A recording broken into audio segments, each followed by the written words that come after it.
જો ડીએનએ ના સ્વયંજનનમાં શું થયું હતું? ડીએનએ નું જે સ્વયંજનન છે એ ડીએનએ નું સ્વયંજનન ડીએનએ ની નકલ બનતી હતી. પ્રત્યાંકનની અંદર શું થવાનું છે? ડીએનએ જે છે ડીએનએ ની અંદરથી આપણે બનવાનો છે આરએનએ. તો ડીએનએ ના એક કુંતલ પર રહેલી જનનિક માહિતીને આરએનએ ની અંદર જે નકલ કરવાની પ્રક્રિયા જેને આપણે કહેવામાં આવે છે પ્રત્યાંકન. આ પ્રસ્થાપિત પ્રણાલી આપણને ખબર છે. અહીં પણ કયો સિદ્ધાંત છે? પૂરકતાનો સિદ્ધાંત છે. ડીએનએ ની અંદર પણ માની લો એ ટી જી સી એ હતું તો કોણ આવતું હતું? ટી. ટી છે તો કોણ આવતું હતું? એ આવતું હતું. જી છે તો કોણ આવતું હતું? સી આવતું હતું. ને સી છે તો જી આવતું હતું. પણ અહીંયા આરએનએ બનવાનું, તો આરએનએ ની અંદર કોણ આવવાનું છે? આપણે આરએનએ ની અંદર આવશે એ યુ જી સી. બરાબર. તો અહીંયા ડીએનએ આવી લો એ ટી જી સી, તો અહીંયા કોણ આવશે? આરએનએ હોય તો યુજીસી આવવાનું, તો અહીંયા કોણ આવશે? ક્યુ આવશે, એ આવશે, સી આવશે અને અહીંયા કોણ આવવાનું છે? જી આવવાનું છે. અહીંયા પણ કોના સિદ્ધાંતને આધારે છે? પૂરકતાના સિદ્ધાંતને આધારે છે. સિવાય કે એડિનોસાઇન થાઇમિનની જગ્યાએ કોણ આવવાનું છે? યુરાસિલ બેઝની જોડ અહીંયા આવવાની છે. સ્વયંજનનમાં શું થતું હતું? ડીએનએ જે આખું આવેલું છે તો ડીએનએ ની આપણે પૂરેપૂરું ડીએનએ બેવડાતું હતું. પૂરેપૂરું ડીએનએ બેવડાવતું હતું. એક ડીએનએ બેવડો આવેલો છે તો એમાંથી બીજા 2 ડીએનએ ના અણુનું નિર્માણ થતું હતું. તો સ્વયંજનનની જે પ્રક્રિયા ભણ્યા આપણે એમાં કોઈ સજીવનું કુલ ડીએનએ બેવડાય છે. પરંતુ આપણે પ્રત્યાંકનની અંદર શું થવાનું? ડીએનએ નો ખંડ અને ફક્ત એક જ શૃંખલા આરએનએ માં પ્રતિઅંકન પામે. આ વાક્ય મહત્વનું છે. ડીએનએ નું સ્વયંજનન આપણે ભણી ગયા તો આ ડીએનએ આપણો આવેલો છે. આ ડીએનએ ની એક હું આ શૃંખલા આ રીતે દોરી. આ ડીએનએ ની બંને શૃંખલા શું પડી ગઈ? છૂટી પડી ગઈ. અને આ છૂટી પડેલી બંને શૃંખલાઓમાંથી આ નવી શૃંખલાનું શું થઈ ગયું? નિર્માણ થઈ ગયું. પણ અહીંયા એવું થવાનું નથી. અહીંયા એવું થવાનું નથી. ફક્ત એક જ શૃંખલા આરએનએ માં પ્રતિઅંકન પામે છે. કેમ એવું થાય? એનું આપણને કારણ પણ અહીંયા આપેલું છે. અને પ્રત્યાંકનમાં ભાગ લેતા ડીએનએ કુંતલના પ્રદેશની સીમારેખા સ્પષ્ટ કરવા જરૂરી છે. કેટલા ભાગનું પ્રત્યાંકન થવાનું છે એટલા માટે જરૂરી છે. એનું આપણને કારણ આપ્યું. કેમ બંને શૃંખલાનું પ્રત્યાંકન થતું નથી? હવે જુઓ, બંને શૃંખલા ટેમ્પલેટ તરીકે વર્તવાની નથી. જુઓ, સ્વયંજનન કઈ દિશામાં થયું? 5 પ્રાઇમ થી 3 પ્રાઇમ. તો ટેમ્પલેટ તરીકે કોણ વર્તતું હતું? 3 થી 5 પ્રાઇમ. એ જ રીતે પ્રત્યાંકન પણ કઈ દિશામાં થવાનું? 5 થી 3 ની દિશામાં થવાનું. એટલે આપણો જે ટેમ્પલેટ છે એ ટેમ્પલેટ કયો હોવાનો? 3 થી 5. એટલે આપણો જે ડીએનએ જે આવેલો છે એ ડીએનએ કયો હોવાનો? 3 થી 5 પ્રાઇમ વાળો. અને એના ઉપર 5 થી 3 ની દિશાની અંદર આરએનએ બનશે. પણ ડીએનએ ની બંને શૃંખલાનું પ્રતિઅંકન થતું નથી. 2 આરએનએ બનવાના નથી. જો એના કારણ આપ્યા. પરીક્ષાની અંદર 2 માર્ક્સની અંદર પણ આપણને પૂછાય બંને શૃંખલાનું પ્રતિઅંકન કેમ નથી થતું? જો બંને શૃંખલા ટેમ્પલેટ તરીકે વર્તે તો શું થઈ જાય? 2 અલગ અલગ આરએનએ બની જાય. બંને ટેમ્પલેટ તરીકે વર્તે 5 થી 3 ને 3 5 થી વર્તે તો 2 આરએનએ નું નિર્માણ થઈ જાય. અને પ્રોટીન માટે સંકેતન કરે તો પ્રોટીનમાં જોવા મળતા એમિનો એસિડનો અનુક્રમ ભિન્ન છે. હવે જો 2 આરએનએ બન્યા, બંને ડીએનએ નું પ્રત્યાંકન થયું તો બંને 2 આરએનએ બન્યા. બંને આરએનએ નું આગળ જઈને ભાષાંતર થાય. આગળ જઈને ભાષાંતર થાય તો જુદા જુદા પ્રોટીન બને. તો આ તો ગૂંચવણ થઈ જાય. ગૂંચવણ એટલા માટે થઈ ગઈ કારણ કે ડીએનએ નો એક જ ટુકડો અલગ પ્રોટીન માટેનું સંકેતન કરે છે. એટલે જટિલતા થઈ જાય. ગૂંચવણ પેદા થઈ ગઈ અહીંયા. એટલે ડીએનએ ની બંને શૃંખલા ટેમ્પલેટ તરીકે અહીંયા વર્તવાની નથી. ડીએનએ ની બંને શૃંખલા ટેમ્પલેટ તરીકે અહીંયા વર્તવાની નથી. બરાબર છે. જો ડીએનએ ની બંને શૃંખલા ટેમ્પલેટ તરીકે વર્તે તો 2 આરએનએ બને અને 2 આરએનએ બને તો આગળ જઈને જુદા જુદા 2 પ્રોટીનનું નિર્માણ થાય અને જનીન અભિવ્યક્તિ જે થવી જોઈએ એની અંદર ગૂંચવણ પેદા થઈ જાય. બીજું કારણ એવું આપણને આપ્યું. જો 2 આરએનએ બની ગયા બંને એકબીજાના પૂરક હોય તો બંને પૂરક હોય તો બંને ડીએસ આરએનએ થઈ જાય, જોડાઈ જાય. બંને આરએનએ એકબીજાના પૂરક હોય તો શું થઈ જવાના છે? જોડાઈ જવાના છે. અને જેના પરિણામે બેવડી શૃંખલામાં આરએનએ અને બેવડી શૃંખલામાં આરએનએ હોય તો આગળ જઈને એનું ભાષાંતર થાય ને. તો કોષે સ્વયંજનન કર્યું, પ્રત્યાંકન કર્યું, આ બધું ફેલ થઈ ગયું કહેવાય. આગળ કશું કામ લાગવાનું નથી. જે આરએનએ ને પ્રોટીનમાં ભાષાંતર નહીં થવા દે અને પ્રત્યાંકનનો પ્રયાસ કેવો જવાનો છે? વ્યર્થ જવાનો છે. આ ખબર પડી ગઈ? તો પ્રત્યાંકન દરમિયાન બંને શૃંખલાનું પ્રતિઅંકન થવાનું નથી. એના બે કારણો આપ્યા. બંનેનું પ્રત્યાંકન થાય ડીએનએ ની બંને શૃંખલા તો બે અલગ અલગ પ્રોટીન બને, તો ગૂંચવણ પેદા થઈ જાય જનીન અભિવ્યક્તિની અંદર. બીજું, બંને જો આરએનએ બન્યા અને એ બંને આરએનએ જો એકબીજાના પૂરક હોય, જો બંને આરએનએ એકબીજાના પૂરક હોય તો પણ શું થવાનું છે? તકલીફ સર્જાઈ જવાની છે. કારણ કે પૂરક હશે તો બંને જોડાઈ જશે એકબીજાથી અને ડીએસઆરએનએ થઈ જશે, અને ડીએસઆરએનએ થઈ જશે તો આગળ જઈને ભાષાંતર થવાનું નથી. ચલો આગળ હવે જોઈએ આપણે પ્રત્યાંકનનો એકમ. પ્રત્યાંકનનો એકમ શું છે? પ્રત્યાંકનનો એકમ, પ્રત્યાંકન કોનું થવાનું? ડીએનએ નું થવાનું. તો ડીએનએ માં પ્રત્યાંકન માટેના મુખ્ય 3 ભાગ આવેલા છે. આપણો જે ડીએનએ આવેલો છે, અહીં આકૃતિ પણ તમને આપેલી છે. 3 ભાગ આવેલા છે. પ્રમોટરનો વિસ્તાર છે, સમાપકનો વિસ્તાર છે, અને પ્રમોટર અને સમાપક વચ્ચેનો જે ભાગ જેને આપણે બંધારણીય જનીન કહેવાય. શું કહેવામાં આવશે? બંધારણીય જનીન કહેવામાં આવે છે. તો જો ડીએનએ માં પ્રત્યાંકન માટેના 3 ભાગ છે. પ્રમોટરનો ભાગ, બંધારણીય જનીન અને સમાપક. વારાફરતી જોઈએ, એકદમ સરળ છે. જે પણ આકૃતિ ને બધું આપેલું છે એની અંદર જોવાનું છે અને સમજવાનું છે. તો પ્રત્યાંકનના બંધારણીય જનીન એકમ ડીએનએ ની બેવડી શૃંખલાનો જ ભાગ છે. તો પ્રત્યાંકન એકમ એ કોનો ભાગ છે? ડીએનએ નો જ ભાગ છે. કારણ કે ડીએનએ ની અંદરથી જ આરએનએ નું આપણું નિર્માણ થવાનું છે. ડીએનએ ની શૃંખલા વિરુદ્ધ ધ્રુવની હોય છે અને એટલા માટે ડીએનએ આધારિત આરએનએ પોલિમરેજ આપણે યુજીસી કરવાનું છે. બરાબર? તો આરએનએ પોલિમરેજ, અને આરએનએ પોલિમરેજ પણ કઈ દિશામાં? 5 પ્રાઇમ થી 3 પ્રાઇમ. એટલે આપણો જે ડીએનએ આવેલો છે એ કયું ટેમ્પલેટ તરીકે વર્તવાની છે? 3 થી 5 પ્રાઇમ. બરાબર? આપણું આ ડીએનએ આવેલો છે, આ માની લો આપણું આ ડીએનએ છે. આ 5 પ્રાઇમ થી લઈને 3 પ્રાઇમ નો ડીએનએ છે અને આ 3 થી લઈને 5 પ્રાઇમ નો ડીએનએ છે. હવે આપણો જે આરએનએ પોલિમરેજ ઉત્સેચક આવવાનો છે, તો આરએનએ પોલિમરેજ કઈ દિશામાં કામ કરવાનો છે? 5 પ્રાઇમ થી 3 પ્રાઇમની દિશા તરફ કયો ઉત્સેચક આપણો? આરએનએ પોલિમરેજ કાર્ય કરશે. RNA polymerase. તો હવે કઈ શૃંખલા ટેમ્પલેટ તરીકે વર્તવાની? તો 3 પ્રાઇમ થી 5 પ્રાઇમની આ જે શૃંખલા છે આપણી, આ જે શૃંખલા આવેલી છે, આ શૃંખલા શું થવાની છે? અહીંયા નવો આપણો આરએનએ બનશે. તો 3 થી 5 ધ્રુવત્વ ધરાવતી જે છે એ ટેમ્પલેટ સ્વરૂપે કામ કરે છે. કોના તરીકે કામ કરે? ટેમ્પલેટ સ્વરૂપે. એટલે આને આપણે ટેમ્પલેટ શૃંખલા કહેવામાં આવે છે. અને બીજી શૃંખલા કે જેનું ધ્રુવત્વ 5 પ્રાઇમ થી 3 પ્રાઇમ નો જે અનુક્રમ છે, જે આરએનએ જેવી જ હોય છે, સિવાય કે થાઇમિનની જગ્યાએ યુરાસિલ. અહીંયા જુઓ તમે, આ આપણી થઈ ગઈ ટેમ્પલેટ શૃંખલા. આ જુઓ, 3 પ્રાઇમ થી લઈને આ કયો છેડો છે? 5 પ્રાઇમ નો છેડો. તો આ કઈ શૃંખલા થઈ ગઈ? આપણી ટેમ્પલેટ શૃંખલા થઈ ગઈ. કઈ શૃંખલા થઈ ગઈ? ટેમ્પલેટ શૃંખલા. અને એની પૂરક જે શૃંખલા છે, ટેમ્પલેટ શૃંખલાની જે પૂરક શૃંખલા કે જે 5 પ્રાઇમ થી કોણ છે? 3 પ્રાઇમ. આ આખી શૃંખલા જેને આપણે કોડિંગ શૃંખલા કહેવામાં આવે છે. શું કહેવામાં આવશે? કોડિંગ શૃંખલા કહેવામાં આવે છે. જો અહીંયા આપી આપણને એક ટેમ્પલેટ શૃંખલા આપેલી છે. 3 પ્રાઇમના ભાગથી લઈને 5 પ્રાઇમનો જે ભાગ છે એ શૃંખલા કઈ શૃંખલા આપી આપણને? ટેમ્પલેટ શૃંખલા. અને એની સામેની જે આ શૃંખલા આપેલી છે એ શૃંખલા કઈ છે?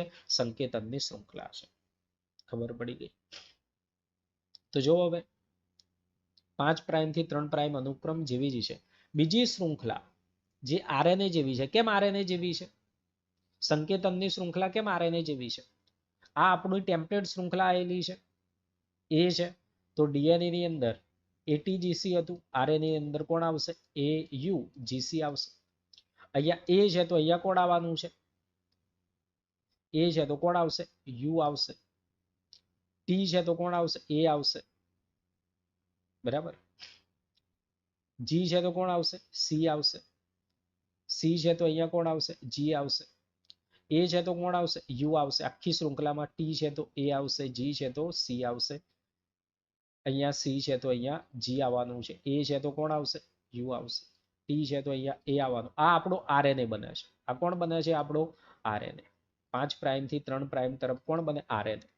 તો જુઓ તમે આ આરએનએ આપણો જે બનવાનો એનો અનુક્રમ જુઓ અને આખો આખો લખી દેવાનો તમારે. એ રીતે મેં થોડોક લખ્યો. એ જ રીતે આનો તમે જુઓ, આ આપણી ડીએનએ છે. આ ડીએનએ ની સંકેતન શૃંખલા જુઓ તો બંને સરખા જ છે ને.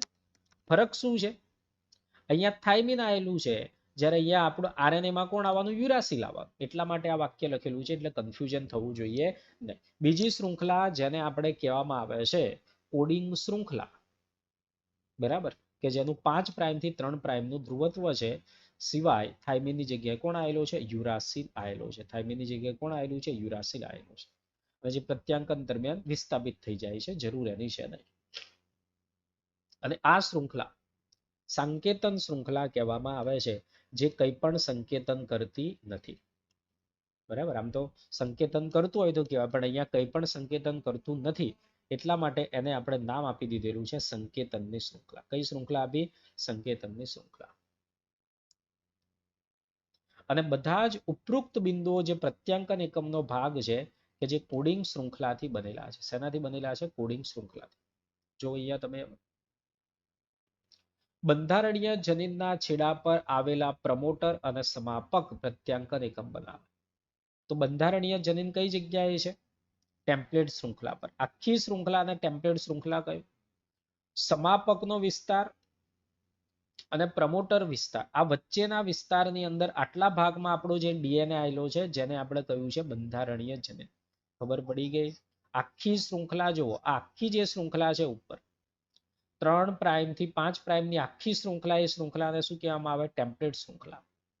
ટેમ્પલેટ શૃંખલા પર આ પ્રમોટર છે અને આ કોણ છે? સમાપક છે. એ વચ્ચેનો આટલો જે વિસ્તાર ડીએનએ નો આપણો આવેલો છે, આટલા ભાગને આપણે શું કહેવામાં આવે છે? બંધારણીય જનીન કહેવામાં આવે. શું કહીશું? બંધારણીય જનીન. તો બંધારણીય જનીનના 5 પ્રાઇમ છેડા પર, એટલે સંકેતન શૃંખલાના ધ્રુવત્વના સંદર્ભે, હવે જો મારે કેવું હોય આ પ્રમોટર, જો મારે એવું કેવું હોય કે પ્રમોટર ટેમ્પલેટ શૃંખલાના કયા છેડે પ્રમોટર છે? તો 3 ના છેડે. આખી કઈ શૃંખલા છે? ટેમ્પલેટ શૃંખલા. અને મારે એવું કેવું હોય કે કોડિંગ શૃંખલાના કયા છેડે છે? તો 5 પ્રાઇમ ના છેડે કહેવાય. કોડિંગ શૃંખલાના કયા છેડે કહેવાય? 5 પ્રાઇમ ના છેડે. અને ટેમ્પલેટ શૃંખલાના કયા છેડે કહેવાય? 3 પ્રાઇમ ના છેડે પ્રમોટર આવેલો છે. એટલે જો અહીંયા લખ્યું કે 5 પ્રાઇમ ના છેડા સંકેતન શૃંખલાના સંદર્ભે આ ડીએનએ નો અનુક્રમ કે જે આરએનએ પોલિમરેઝ જોડાવાનો છે, અને પ્રત્યાંકન એકમમાં સ્થિત પ્રમોટરની હાજરી ટેમ્પલેટ અને કોડિંગ શૃંખલાનું નિર્ધારણ કરે છે. અને જો તેની જગ્યાએ સમાપક આવે તો સંકેત અને ટેમ્પલેટ શૃંખલાનું સ્થાન શું થઈ જાય? ઉલટું થઈ જાય. માની લો કે અહીંયા ઉદાહરણ તરીકે પ્રમોટરની જગ્યાએ અહીંયા સમાપક આવી જાય, તો આ પ્રમોટરની જગ્યાએ અહીંયા સમાપક આવી જાય તો પછી આપણું 5 પ્રાઇમ થી 3 પ્રાઇમ જે બનાવવાનું છે, તો આપણી જે કોડિંગ શૃંખલા હતી, એ કોડિંગ શૃંખલા આ જે છે હવે ટેમ્પલેટ તરીકે વર્તવાની છે. સમજાય છે તમને? બરાબર છે. એટલે અહીંયા ખાસ એમસીક્યુમાં તમારે યાદ રાખવાનું, ટેમ્પલેટ શૃંખલાના કયા છેડે પ્રમોટર છે? તો કે 3 પ્રાઇમના. ટેમ્પલેટ શૃંખલાના કયા છેડે સમાપક છે? તો કે 5 પ્રાઇમના છેડા પર. કોડિંગ શૃંખલાના કયા છેડા પર સમાપક છે? તો કે 3 પ્રાઇમના છેડા પર. દેખાય છે તમને? કોડિંગ શૃંખલાના કયા છેડે પ્રમોટર છે? તો 5 પ્રાઇમના છેડા પર. હવે જો પ્રમોટરને હું અહીંયા લાવી દઉં, પ્રમોટરને આપણે અહીંયા લાવી દેવામાં આવે અને સમાપકને આ બાજુ લાવી દેવામાં આવે, તો પછી આપણું પ્રમોટર અહીંયા આવી ગયો, તો પછી આ 5 પ્રાઇમ થી લઈને આરએનએ પોલિમરેઝ તો આમ જ કામ કરવાનો ને. આ શૃંખલા તો ઉપરવાળી આવવાની નથી. તો ઉપરવાળી જે ટેમ્પલેટ હતી એની જગ્યાએ કોડિંગ થઈ જશે, નીચેવાળી શું થઈ જશે? ટેમ્પલેટ શૃંખલા થઈ જવાની છે. બરાબર. તો આ રીતે અહીંયા થતું હોય છે, એ આપણને અહીંયા સમજાયેલું છે બુકની અંદર. જુઓ તમે, સમાપક કોડિંગ શૃંખલાના 3 છેડા પર આવેલો છે. કોડિંગ શૃંખલાના કયા છેડા પર આવેલો છે? 3 છેડા પર. જો અહીંયા બંને જગ્યાએ કોડિંગની વાત કરી. કોડિંગના કયા છેડે પ્રમોટર છે? 5 ના છેડા પર. કોડિંગ શૃંખલા કયા છેડે સમાપક છે? 3 પ્રાઇમના છેડા પર સમાપક આવેલો હોય છે. અને તેનાથી વિશેષ પ્રમોટરના આગળની તરફ અને ડાઉનસ્ટ્રીમ એટલે ઉપર અને શરૂઆતમાં અને છેડાના ભાગે નિયામક અનુક્રમ આવેલો હોય છે. એનાથી નિયમન થતું હોય છે. આપણે લેક ઓપેરોન જોઈશું, એની અંદર આપણને ખબર પડવાની છે. જો આગળ પ્રત્યાંકન એકમ અને આપણે વાત કરીએ છીએ હવે જનીનની. આ પ્રત્યાંકન એકમ અને જનીન શું છે એ જોઈએ આપણે.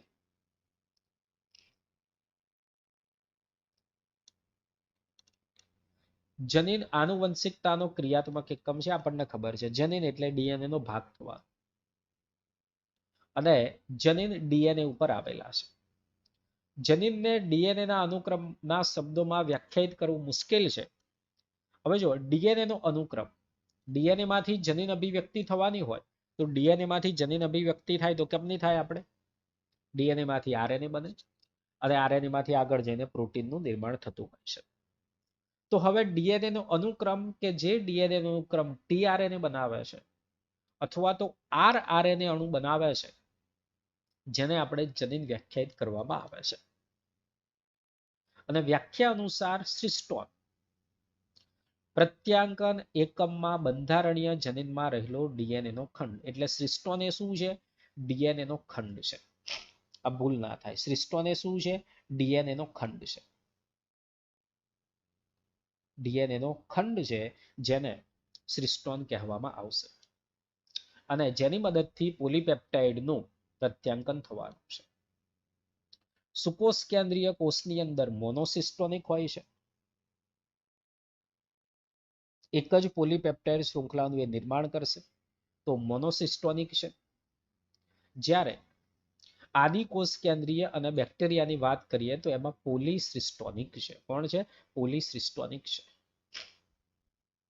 લેક ઓપેરોન આપણે જોઈએ તો ઝેડ વાય એ ડીએનએ નો જ ભાગ છે. ઝેડ અલગ, વાય અલગ અને એ, તો એ પોલીસિસ્ટોનિક થવાનું. શું થવાનું છે? પોલીસિસ્ટોનિક. એક કરતા વધારે પોલીપેપ્ટાઇડ શૃંખલા બનવાનું છે લેક ઓપેરોનમાં. હવે જો સુકોષ કેન્દ્રીમાં મોનોસિસ્ટોનિક બંધારણીય જનીન જોવા મળે છે, જેમાં વિક્ષેપિત કોડિંગ શૃંખલા છે. અને સુકોષ કેન્દ્રીમાં જનીન વિભાજિત છે. સુકોષ કેન્દ્રીમાં જનીન કેવો છે? વિભાજિત. આગળ હમણાં આપણે એમઆરએનએ બનાવીશું. આગળ આપણો આરએનએ બનવાનો છે, તો આરએનએ માં એક્ઝોન અને ઇન્ટ્રોન આવવાના. તો એક્ઝોન અને ઇન્ટ્રોન આયા કેમ ના? આપણું જનીન પણ એ રીતે વિભાજિત થયેલો છે એટલા માટે.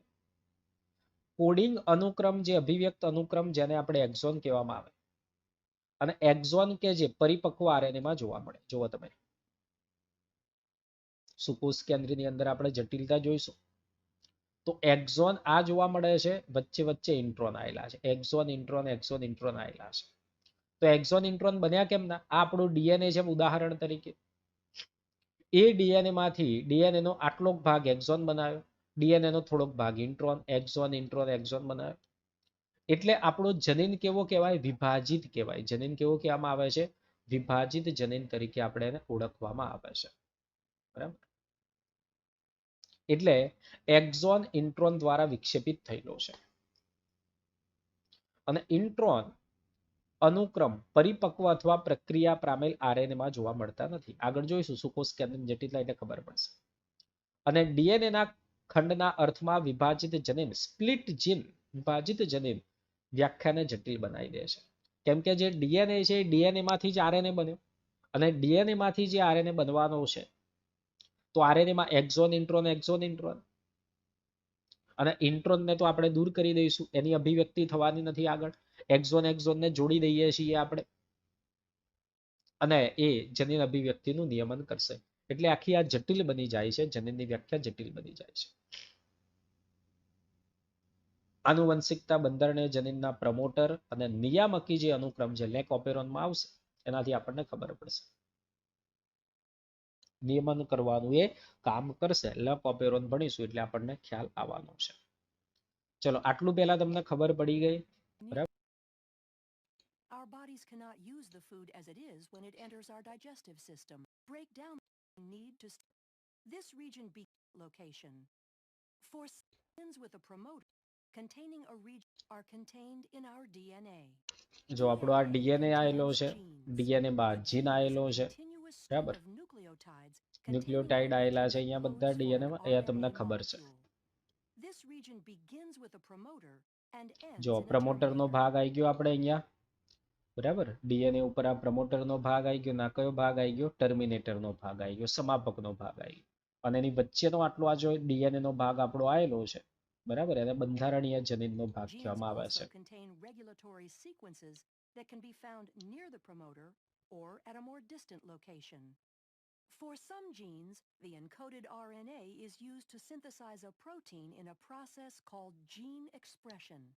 For these genes, પ્રોટીનનું expression can નિર્માણ be થશે, divided એ into આપણે two જોઈશું. processes: બે પ્રક્રિયાઓ થવાની transcription છે, and બરાબર. translation. ટ્રાન્સક્રિપ્શન થવાનું ને ટ્રાન્સલેશન એટલે પ્રત્યાંકન અને ભાષાંતર. તો અહીંયા In પ્રત્યાંકન eukaryotic જોઈશું કઈ રીતે cells, થાય છે. transcription occurs in the nucleus. હવે આપણે સુકોષ કેન્દ્રી કોષ હોય તો સુકોષ કેન્દ્રી કોષની અંદર પ્રત્યાંકન where કઈ DNA થવાનું છે? is used કોષ as a કેન્દ્રની template અંદર to make થવાનું છે, messenger બરાબર છે. RNA. Then in translation, અને which ભાષાંતર occurs આપણું તો in કઈ the થાય? કોષ cytoplasm રસની of the અંદર cell, થવાનું છે. the ભાષાંતર કઈ information થાય? contained in કોષ the રસની messenger અંદર RNA થવાનું છે. is used to make a polypeptide.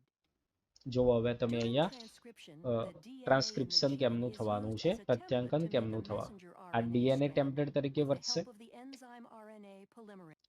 અહીંયા આવે છે આરએનએ પોલિમરેજ ઉત્સેચક. કોણ આવી જાય છે? RNA This polymerase process ઉત્સેચક. occurs in બધા three જુદા જુદા stages. ઉત્સેચકો આવવાના છે, બરાબર. બધા જુદા જુદા ઉત્સેચકો આવશે. અને ડીએનએ નો ભાગ કે જેનું પ્રત્યાંકન થવાનું છે, જેને આપણે સિસ્ટોન કહીશું. શું કહેવામાં આવશે?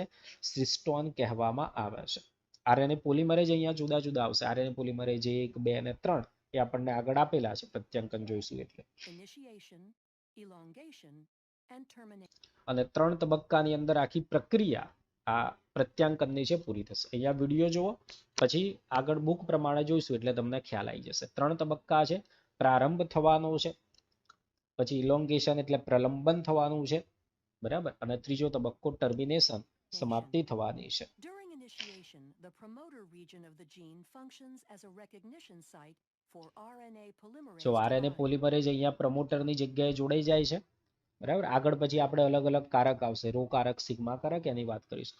આરએનએ પોલિમરેજ અહીંયા This is જોડાઈ where જાય the છે. majority of gene expression is controlled by either permitting or blocking access to this site by the RNA polymerase. RNA polymerase અહીંયા આવી Binding જાય છે causes અને the શરૂ DNA કરશે. double helix to unwind અને and જો આ open. રીતે ડીએનએ ની શૃંખલાને શું કરી દીધી છે? ખુલ્લી કરી દીધી છે. શું કરી દેવામાં આવશે? ખુલ્લી કરી દેવામાં આવશે, બરાબર. અને એ ટ્રાન્સક્રિપ્ટેજ ઉત્સેચક તરીકે આપણે એને ઓળખવામાં આવે છે. એ ડીએનએ ની જે બંને શૃંખલા છે એ બંને શૃંખલાને છૂટી કરી દે છે, બરાબર. હાઇડ્રોજન બંને તોડીને, જેમ આપણે સ્વયંજનનમાં થતું હતું એ રીતે અહીંયા એ ભાગનું નિર્માણ થાય છે. RNA polymerase slides along the template અને DNA ધીમે ધીમે strand. આગળ વધશે. અને As જો a 5 પ્રાઇમ થી કઈ complementary દિશા basis તરફ આગળ વધશે? 5 પ્રાઇમ થી 3 તરફ. એટલે જો આ રીતે arrow, શૃંખલાએ the નિર્માણ કરતો RNA કરતો આગળ polymerase અહીંયા links વધવાનું છે. જો આ nucleotides શૃંખલા to બને છે the ને લાંબી, 3' end આ જો of the એમઆરએનએ guiding બનતો જાય RNA છે ને, molecule. આ શું બનવાનું છે? એમઆરએનએ જે આવેલો Once છે the RNA એમઆરએનએ બનતો polymerase રહેવાનો reaches છે. the terminator portion of અને the RNA gene, polymerase the કયા messenger જગ્યાએ? RNA સમાપકના ભાગે transcript is જતો રહે complete, છે. and the અને RNA સમાપકના ભાગે જતો રહે polymerase, the DNA પછી strand, આરએનએ and નું the નિર્માણ થવાનું messenger નથી. RNA એટલા transcript ભાગ સુધીનો આરએનએ બનશે. અને આરએનએ પોલિમરેજ અહીંયાથી શું from પડી each જાય other. છે? છૂટો પડી જાય છે. અને આમ આપણું કોણ બની The ગયું? અહીંયા strand of messenger આરએનએ નું RNA નિર્માણ થઈ that is ગયું. made during transcription includes અને આ બની ગયું આપણું એમઆરએનએ. આગળ આપણે સુકોષ કેન્દ્રની જટિલતા જોઈશું એટલે તમને ખબર પડશે એક્ઝોન અને ઇન્ટ્રોન આપણે અહીંયા આવતા હોય છે. પણ જો આટલું